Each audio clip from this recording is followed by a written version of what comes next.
الله الرحمن الرحيم الحمد لله رب العالمين اللهم صل وسلم على سيدنا محمد الفاتح لما أغلق والخاتم لما سبق ناصر الحق بالحق والهادي إلى صراطك المستقيم وعلى آله وأصحابه حق قدره ومقداره العظيم سبحانك لا علم لنا إلا ما علمتنا إنك أنت العليم الحكيم ولا حول ولا قوة إلا بالله العلي العظيم رب اشرح لي صدري ويسر لي أمري واحلل عقدة من لساني يفقه قولي أما بعد.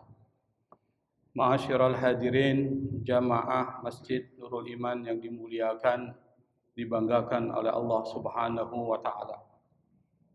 Alhamdulillah, puji dan syukur tak henti-hentinya kita panjatkan kepada Allah Subhanahu wa taala yang telah menggerakkan hati kita, meringankan langkah kaki kita, sehingga dengan izin dan anugerahnya kita bisa hadir di satu majelis yang sangat dicintai oleh Rasulullah sallallahu alaihi wasallam, di satu tempat yang sangat dimuliakan oleh Allah Subhanahu wa taala.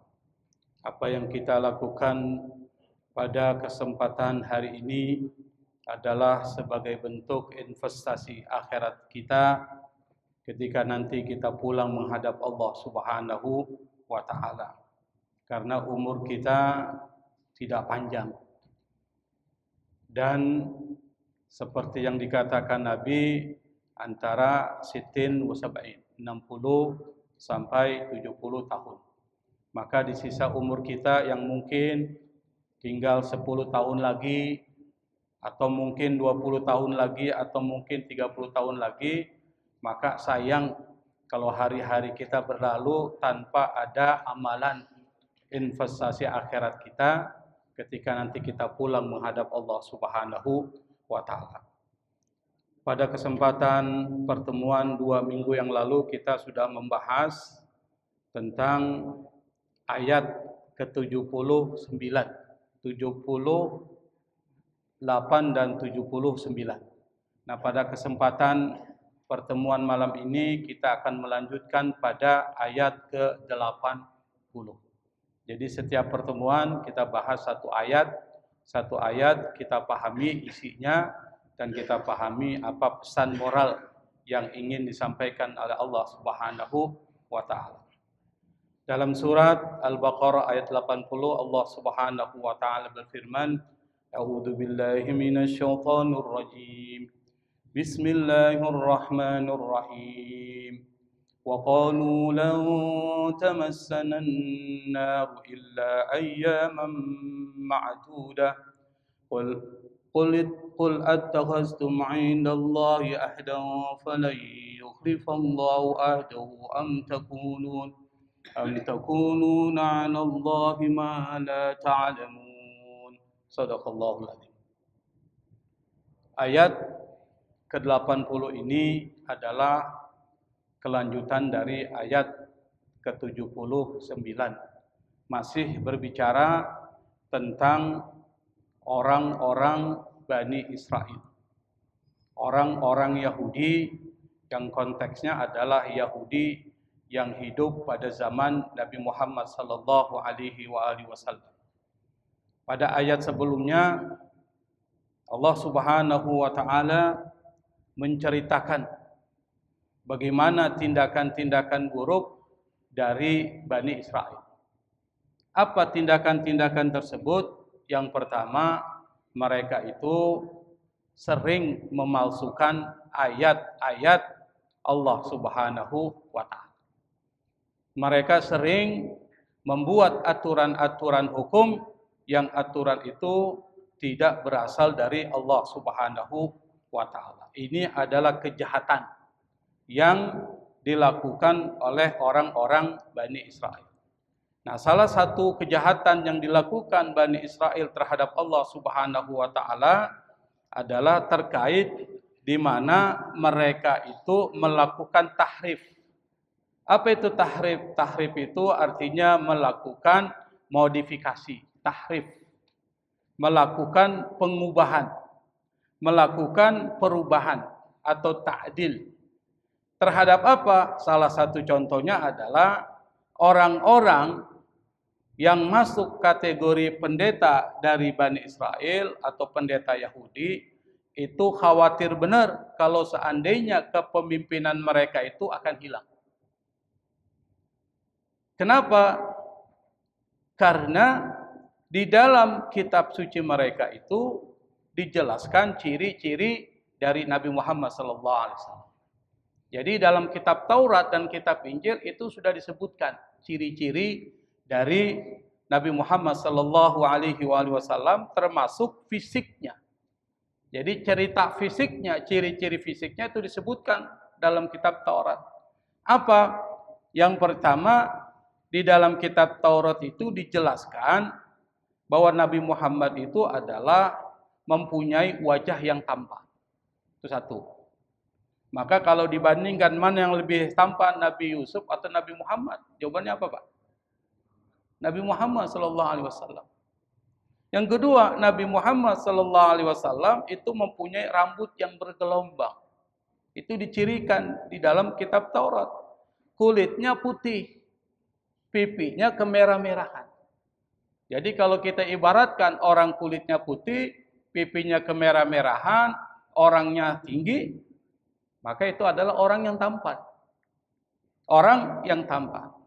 Nah, pendeta dari Bani Israel itu mereka ubah. Mereka ubah ciri-ciri dari Nabi Muhammad SAW dengan tangan mereka. Yuharrifunal kalima am mawadih. Jadi mereka ubah, yuharrif. Masdarnya adalah tahrif. Apa? Diubah misalnya yang tinggi Nabi itu adalah sedang, digambarkan menjadi tinggi. Kedua, yang kulitnya berwarna putih diubah kulitnya berwarna biru. Anda bisa bayangkan dari warna putih jadi biru. Nah, kulit kalau warnanya biru jadi avatar itu, Pak. Tahu avatar? Kulitnya warna biru. Bahkan ada film itu Krishna itu kulitnya warna biru. Aneh. Nah, kalau orang-orang awam tanya kepada pendeta Bani Israel, mereka akan menjelaskan ciri-ciri seperti yang mereka buat sendiri. Itu tahrif namanya. Pengubahan. Dan pengubahan itu juga ada di kalangan umat Islam. Suka mengubah-ubah sesuatu bukan pada tempatnya. Nah, kalau ada orang yang seperti itu, maka dia sama dengan pendeta Yahudi. Nah, di dalam ayat ini Allah Subhanahu wa taala melanjutkan salah satu ciri dari tahrif atau pengubahan yang dilakukan oleh orang-orang Yahudi adalah mereka mengatakan waqalu, mereka berkata, wawunya wawu ataf. Wawu ataf itu wawu yang artinya menjelaskan kelanjutan dari sebelumnya, itu wawu. Jadi wawu itu Pak ada banyak fungsinya. Nah, saya sebutkan 3 fungsi saja. Fungsi yang pertama adalah wawu ibtida. Wawu ibtida itu wawu yang ada di permulaan kalimat, enggak punya makna. Tapi tujuannya adalah pemanis sebuah kalimat. Maka banyak di dalam kitab-kitab kuning itu meskipun dia di awal disebutkan dengan menggunakan kata wa. Itu pemanis. Yang kedua, wawu itu wawu sumpah. Wawu sumpah itu adalah wawu yang diletakkan di awal. Setelah itu baru ada kalimat atau kata benda. Misalnya apa? Wallahi. Setelah wawu sumpah, maka setelah itu harus kasroh. Wallahi. Terus apalagi? Wasyamsi waduhaha. Wasyamsi. Terus wallaili. Apalagi sih? Wal asri, itu wawu sumpah itu. Yang ketiga adalah wawu ataf. Wawu ataf itu wawu penghubung. Misalnya apa? Yadhabu Ahmad wa, tuh pakai wawu. Ahmad pergi dan Umar misalnya. Wawu itu adalah wawu ataf. Itu 3, sebenarnya masih banyak lagi yang lain. Nah, di sini adalah waw ataf karena waw ini merupakan kata yang menghubungkan dengan kalimat sebelumnya. Apa? Wa qalu dari kata qala artinya mereka berkata. Apa perkataan mereka? Lan tamassanan naru. Lan itu artinya huruf nafi lil istiqbal yang artinya tidak akan pernah. Lan tidak akan pernah tamassanan naru, api itu akan menyentuh kami. Itu kata orang-orang Bani Israel. Illa ayyaman ma'duda, kecuali hanya beberapa hari. Ayyam itu dari yaumun, jamaknya ayyam. Artinya hari-hari. Ma'duda itu yang bisa dihitung. Ma'dud, dari kata itu muncul kata adat, bilangan. Maka disebut dengan ma'duda. Kalau kita artikan secara kata per kata, mereka berkata, tidak akan pernah menyentuh kami apa? Api neraka illa ayyaman ma'duda, kecuali hanya beberapa hari. Ini kalimat ini perlu kita berikan pemahaman. Kata Syekh Ali As-Sabuni di dalam kitabnya ini, dia mengatakan apa? Ay wa qala al-yahudu lan nadkhulan nara illa ayyaman qala'il. Hiya sab'atu ayyamin faqat wa hiya muddatu ibadatina al-ijla. Kata Syekh Ali As-Sabuni ketika menafsirkan ayat ini, dia berkata, wa qala al-yahud, orang Yahudi itu berkata, apa perkataan mereka? Lan nadkhulan nara, kami tidak akan pernah masuk neraka illa kecuali ayyaman qala'il, kecuali hanya sedikit bilangan hari saja.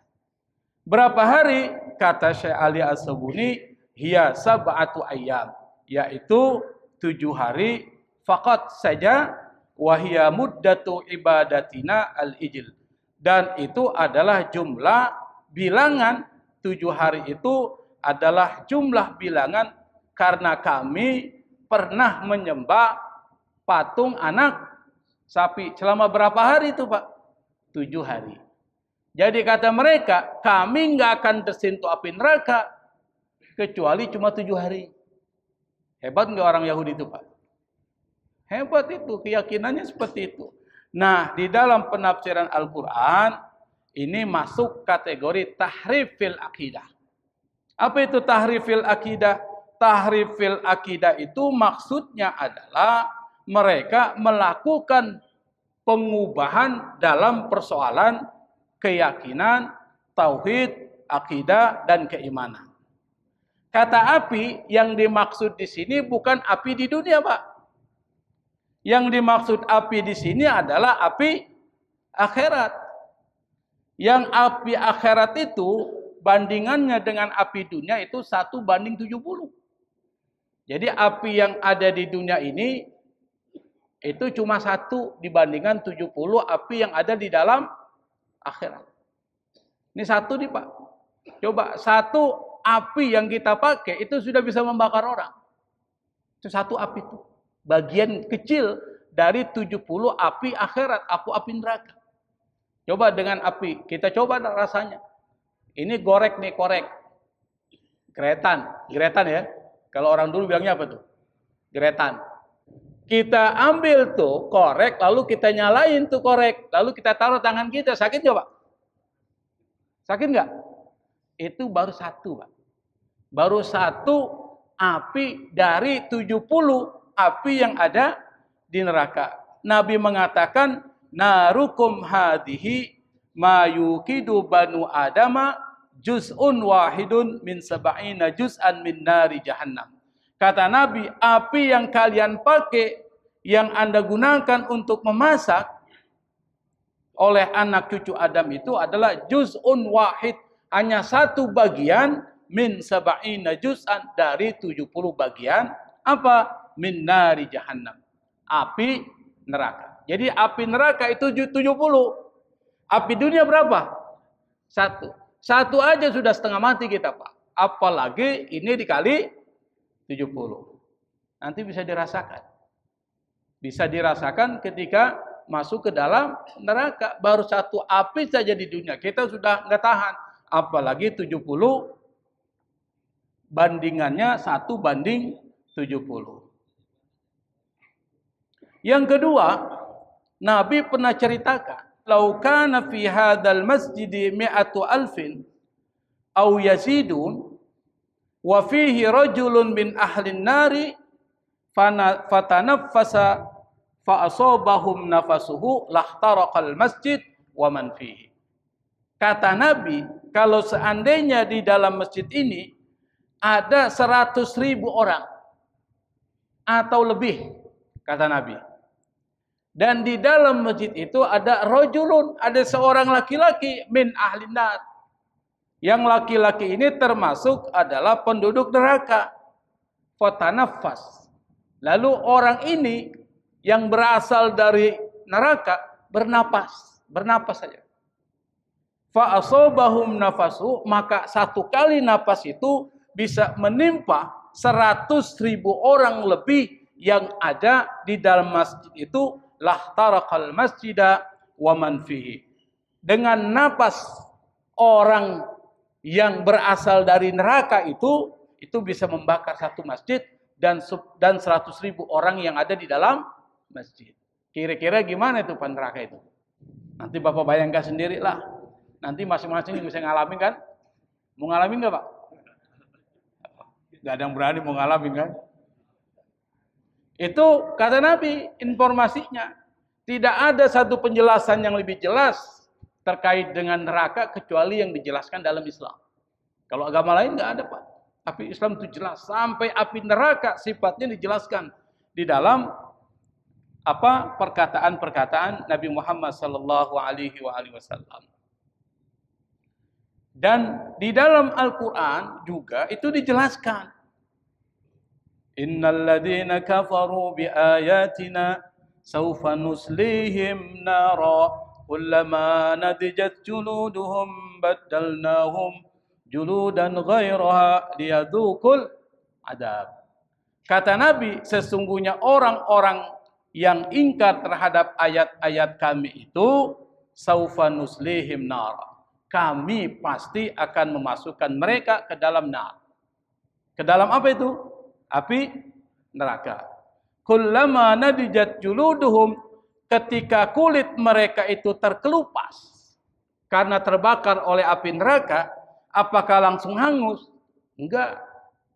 Kata Allah, baddalnahum juludan ghairuha. Kami ganti lagi dengan kulit-kulit yang lain dari kulit yang pertama. Supaya apa? Liyadukul adab. Supaya mereka merasakan adab. Kata nar itu neraka, ini kita jelaskan saja karena ini penting. Di dalam informasi yang disebutkan oleh Nabi Muhammad sallallahu alaihi wasallam itu kita lihat kedalamannya Pak, kedalaman neraka. Supaya kita tahu nih, ini soal tauhid. Ini neraka ini baru apinya tadi itu. Apinya aja udah seperti itu. Lamanya gimana tuh? Kata Nabi, kedalaman dari neraka itu, kalau seandainya batu besar yang dilemparkan dari pinggiran neraka jahanam untuk sampai ke dalam dasar api neraka itu membutuhkan waktu 70.000 tahun. Sab'ina membutuhkan waktu 70 tahun. Dan ingat satu hari di akhirat itu berapa tahun di dunia Pak? Satu hari di akhirat berapa tahun di dunia?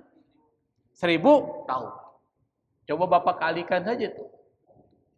Nah kira-kira kedalamannya seperti itu. Kalau kedalaman seperti itu, bisa enggak orang yang masuk ke dalam neraka bisa lepas dari neraka? Enggak pernah mungkin bisa lepas. Makanya orang dari zaman Nabi Adam sampai zaman nanti hari kiamat, ketika mereka masuk ke dalam neraka, neraka itu mampu menampung. Ketika Allah berkata kepada neraka, apakah engkau sudah penuh, wahai neraka? Alim talati. Apa kata neraka? Hal mim mazid. Masih ada tambahan nggak ya Allah? Hebat gitu neraka bilang. Masih ada tambahan nggak? Artinya apa? Ini masih banyak yang kosong. Itu kata neraka itu pada saat ditanya halim talati hal mim mazid. Coba cari itu di ayat Quran. Cuma saya lupa di dalam surat apa itu. Itu kedalaman. Kira-kira makanan dari penghuni neraka di neraka itu ada makanan? Ada, Pak. Allah siapin makanan. Tapi makanan cuma satu. Apa makanannya? Pizza Hut. Namanya adalah zakum. Zakum. Apa itu zakum? Sajaratun takhruju fi aslil jahim. Tal'uha ka'annahu ru'usus syayatin. Di sana dijelaskan yang disebut dengan zakum itu adalah syajaratun takhruju fi aslil jahim. Pohon takhruju yang keluar fi aslil jahim. Asli itu artinya dasar. Jahim itu neraka jahanam. Jadi zakum itu adalah buah dari pohon yang tumbuh di dasar api neraka jahanam. Tal'uha, pucuknya, apa pucuk tuh? Apa? Mayangnya. Kalau bahasa Indonesia apa? Kalau nggak pucuk ya mayang itu. Mayangnya, pucuknya. Tal'uha ka'annahu ru'usus syayatin. Kata Al-Quran, kata Allah, kepala dari zakum itu seperti kepala-kepala setan. Ru'usus syayatin. Coba bayangkan Pak, setan kira-kira yang dipahami oleh Bapak, yang dimaksud dengan setan, wajahnya menyeramkan nggak Pak? Menyeramkan nggak tuh? Menyeramkan. Kita kalau dibilang setan, kalau masih kecil, takut tuh. Kenapa? Karena gambaran kita tentang setan itu adalah sesuatu yang menyeramkan. Kata Nabi, dijelaskan, kalau seandainya satu tetes dari buah zakum itu jatuh ke bumi, maka semua mata pencarian manusia di muka bumi ini akan hancur. Bumi yang tanahnya subur akan tandus. Itu baru satu tetes. Lalu Nabi mengatakan, fakaifa idza kana ta'amaha. Bagaimana kalau seandainya buah zakum itu jadi makanan dari penduduk neraka? Kalau satu tetes saja bisa menghancurkan semua mata pencarian manusia di muka bumi, kira-kira kalau jadi makanannya gimana tuh? Apa bisa bayangkan aja? Di dalam neraka juga kata Al-Quran, itu ada minuman diberikan buat mereka. Minumannya macam-macam, tinggal Bapak pilih nanti kalau masuk neraka. Pilih. Udah ketawa aja nih. Apa pilihannya? Yang pertama adalah yang disebut dengan hamim. Apa itu hamim? Hamim itu merek minuman. Kalau kita buat merek, minuman yang di dalam minuman itu sangat panas, namanya hamim. Wasuku ma'an hamiman faqatta'a am'a'ahum. Mereka itu kata Allah, suku itu diberikan minum. Minuman apa? Ma'an hamiman, air yang sangat panas, hamim. Faqatta'a am'a'ahum. Ketika itu diminum oleh penduduk neraka, maka faqatta'a am'a'ahum, lalu minuman itu akan maqatta'a. Bedakan dengan qata'a. Kalau dalam bahasa Arab itu kata qata'a itu memotong, tinggal dipotong. Qata'a. Kalau qata'a ada tasdidnya, motongnya gini. Mana lebih enak? Motong begini atau motongnya gini? Am'a'ahum, apa yang dipotong? Usus-usus mereka. Itu minuman itu ketika diminum oleh penduduk neraka, maka akan memotong-motong sampai halus usus-usus mereka. Itu hamim. Minuman kedua namanya gosak. Ada nggak kata gosak dalam Al-Quran? Apa itu gosak? Minuman yang sangat apa? Sangat dingin. Hamiman wa ghassaqo. Minuman yang sangat panas dan minuman yang sangat dingin. Bapak pilih, mau yang panas atau yang dingin? Tinggal dipilih. Tapi yang dimaksud dengan gosak, dinginnya dingin banget tuh. Coba kita buat ilustrasi di dunia. Kita habis pulang dari kerja, haus. Lalu ambil air dari freezer, Pak, minum. Bapak kuat nggak tuh? Air minum dari freezer langsung kita minum. Kira-kira mampu nggak? Mampu nggak? Nggak akan mampu. Nah, ini seperti itu. Selain minuman yang panas, juga ada minuman yang sangat dingin yang Anda nggak akan pernah mampu untuk meminumnya. Karena apa? Karena sangat dingin. Itu yang kedua. Atau memilih minuman yang ketiga. Apa itu? Minumannya namanya sodid. Sodid itu artinya nanah campur darah. Nanah campur darah.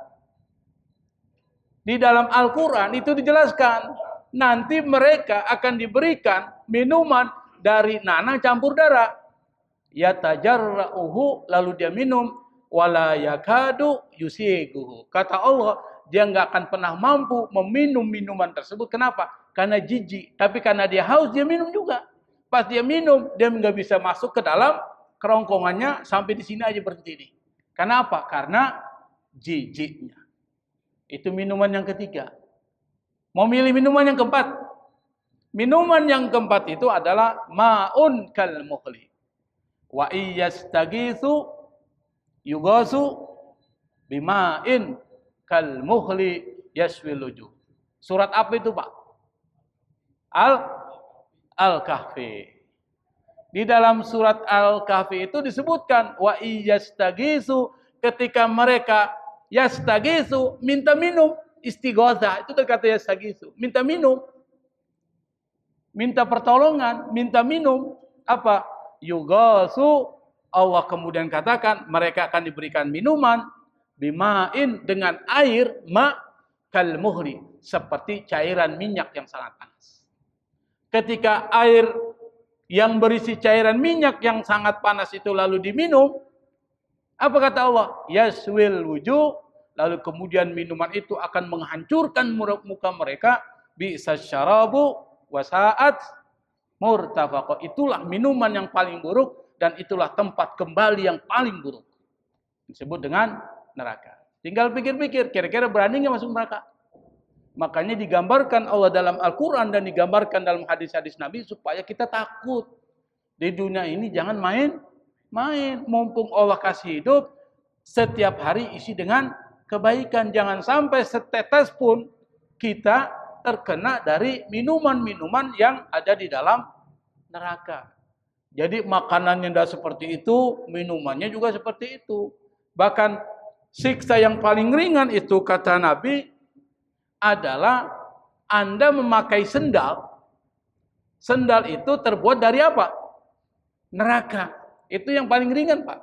Jadi sendal dibuat dari api neraka, lalu kita pakai, panasnya sampai ke ubun, melepuh ubun-ubun kita.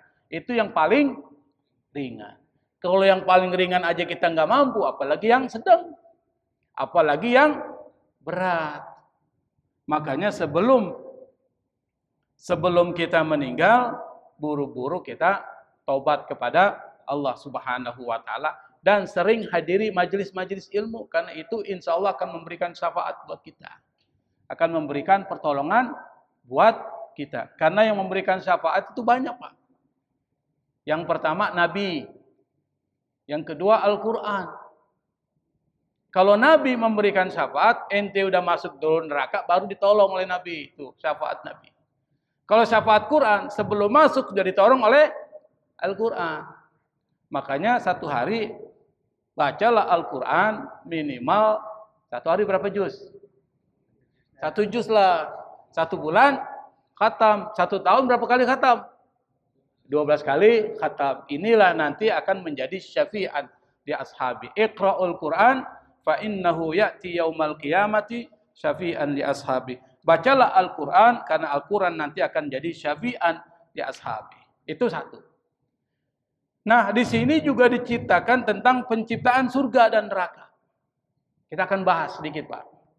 Karena ayat ini bicara tentang neraka. Kata Allah, kata Nabi, pada saat ketika Allah Subhanahu wa taala menciptakan surga, Allah berkata kepada Jibril, "Idhab fandur ilaiha." Pergilah engkau wahai Jibril, coba lihat dulu surga itu seperti apa. Fadhahaba fanadhara ilaiha, lalu Jibril pun pergi, lalu dia lihat ke surga itu, summa jaa, kemudian dia datang faqala, lalu Jibril berkata, "Ya Tuhanku, demi kemuliaan engkau, tidak seorang pun yang mendengar surga kecuali pasti dia akan masuk ke dalam surga." Artinya apa? Kalau diceritain tentang kenikmatan surga, pasti dia ingin masuk ke dalam surga. Itu kata Jibril. Lalu kemudian Allah Subhanahu wa taala membungkus surga itu dengan sesuatu yang bersifat seringkali kita tidak suka melaksanakannya. Artinya apa? Wa huffatil jannatu bil makarih. Jadi yang namanya surga, untuk bisa masuk ke dalam surga itu butuh amalan. Amalan-amalan itu yang kita nggak suka ngelakuin. Allah kasih wa huffati bil makari. Misalnya apa? Anda mau masuk surga, sholat. Kira-kira enak nggak sholat, Pak? Malas. Mau masuk surga, puasa. Kira-kira puasa gimana? Seperti itu. Mau masuk surga, bangun sholat malam. Enak nggak tuh, Pak? Nggak ada yang enak tuh, Pak. Mau masuk surga, Anda sabar. Mau masuk surga, Anda harus jujur. Kalau misalnya nggak jujur, nggak masuk surga. Sesuatu yang tidak kita sukai itu. Dan surga itu dikitari oleh yang itu. Makanya orang kalau ngajakin orang ke majlis taklim, susah. Kenapa? Coba aja, Pak. Lalu kemudian kata Allah kepada Jibril, "Ya Jibril, pergilah engkau ke neraka. Lihat di neraka itu." Jibril kemudian berkata, "Ya Allah, laqad khasyitu alla yadkhulaha ahad." Saya takut sekali seorang pun tidak akan masuk ke dalam neraka tersebut. Lalu kemudian neraka itu dikitari oleh sesuatu yang membuat kita senang. Misalnya apa? Misalnya konser-konser musik. Kira-kira mau nggak kita ngeluarin duit? Mau, Pak. Sesuatu yang mengandung syahwat. Kita mau ngeluarin duit tuh. Tetapi sesuatu yang berdekatan dengan surga, dibayar aja kita nggak mau. Yuk kita ngaji, nanti kita bayar 10.000. Ngapain? Tuh, seperti itu. Tapi kalau konser, yuk kita konser, berapa? 100.000 tiketnya. Keluar nih, meskipun pakai ngutang. Itu Allah sudah katakan di dalam hadis yang dikatakan oleh Nabi Muhammad SAW. Nah, kata orang-orang Yahudi, mereka mengatakan, kami tidak akan masuk ke dalam neraka itu, tidak akan pernah disentuh oleh neraka itu, illa ayyamam ma'dudah, kecuali beberapa hari. Nah, para ulama tafsir ada perbedaan pendapat. Jadi berbeda pendapat itu wajar, Pak. Bahkan dalam menafsirkan kata ayyamam ma'dudah, itu ada dua pendapat. Pendapat yang pertama, mengatakan yang dimaksud itu adalah 40 hari. Berarti kesimpulannya, kata orang-orang Yahudi, kami tidak akan disentuh oleh api neraka kecuali hanya 40 hari. Kenapa disebut dengan 40 hari? Menurut pendapat tersebut dikatakan jumlah hari mereka menyembah patung anak sapi 40. Tapi yang lain mengatakan 7 hari. Jadi ada dua tuh. Ada yang mengatakan 40 hari, ada yang mengatakan 7 hari. Pendapat pertama yang mengatakan 40 hari mengatakan alasannya mereka hanya disiksa selama 40 hari setelah itu masuk neraka, masuk surga. Mereka mengatakan di dalam kitab Taurat menurut mereka jarak antara dua sisi neraka jahanam itu ditempuh dengan perjalanan 40 tahun. Jika kemudian berakhir perjalanan tersebut selama 40 tahun, maka berakhirlah azab. Artinya apa? Selama 40 tahun mereka tidak lagi terkena azab api neraka. Itu keyakinan akidah mereka. Itu pendapat pertama. Pendapat yang kedua mengatakan 7 hari. Kata Syekh Ali As-Sabuni, yang dimaksud 7 hari ini adalah jumlah hari di mana mereka menyembah patung anak sapi. Berarti ada dua pendapat. Satu 40 hari, satu 7 hari. Alasan yang mengatakan bahwa 7 hari karena mereka mengira bahwa umur dunia ini selama 7.000 tahun. Jadi umur dunia kata orang-orang Yahudi ini itu umurnya 7.000 tahun. 7.000 tahun dunia. Berarti kalau di akhirat 1 hari berapa tahun? 1.000. Kalau 7.000 tahun dikurangi 1.000 berarti berapa lama, Pak? Cuma 7 hari aja, kata orang Yahudi. Nanti kami disiksa di neraka cuma 7 hari. Setelah itu mereka masuk ke dalam surga. Itu pernyataan dari mereka. Nah, di dalam ayat ini Allah mengatakan, Qul attakhaztum 'indallahi ahdan, katakan apakah engkau telah membuat perjanjian dengan Allah? Jadi apa yang mereka katakan bahwa kami hanya disentuh api neraka cuma 7 hari, apakah Anda sudah buat perjanjian dengan Allah? Kata Allah Subhanahu wa taala, "Falan yukhlifallahu ahda." Allah tidak akan pernah menyangkal atau menyalahi dari janji tersebut. Nah, di sini ada persoalan teologis, Pak. Ini kita bahas. Kita ambil waktu sedikit aja. Jadi apa? Di para ulama kalam, ulama teologi seperti Asy'ariyah, seperti Maturidiyah dan Mu'tazilah ini berbeda pendapat terkait dengan persoalan apakah Allah wajib menepati janji atau tidak. Ini persoalan kalam nih. Menurut Bapak Allah wajib nggak menepati janji? Wajib nggak, Pak? Kalau Allah menepati janji itu wajib, berarti Allah dipaksa oleh keadaan. Kan begitu. Saya paksa Anda untuk menepati janji. Wajib bagi Anda menepati janji. Berarti dia nggak bebas. Nah, disinilah terjadi perbedaan pendapat kalangan para ulama teologi, ulama kalam, terkait dengan persoalan apakah Allah wajib menepati janjinya atau tidak. Apakah Allah wajib memasukkan orang baik ke dalam surga dan memasukkan orang jahat ke dalam neraka. Wajib nggak bagi Allah? Wajib nggak, Pak? Kalau wajib berarti ada satu perintah. Berarti nggak bebas. Seorang yang diperintahkan berarti nggak memiliki kebebasan. Kata ulama Asy'ari, Asy'ari ini adalah mazhab teologi kita, Asy'ari. Saya Asy'ari. Maka kata ulama Asy'ari dia mengatakan Allah tidak wajib menepati janjinya terhadap siapapun. Kenapa? Karena kekuasaan Allah bersifat mutlak. Allah bisa aja memasukkan orang yang berlumuran dosa ke dalam surga. Bisa nggak? Bisa. Allah bisa aja memasukkan orang yang baik ke dalam neraka. Bisa nggak? Bisa. Karena semua milik Allah. Tetapi nggak mungkin. Kata ulama Asy'ari, Allah memasukkan orang baik ke dalam neraka. Nggak mungkin. Dan nggak mungkin juga orang jahat dimasukkan ke dalam surga.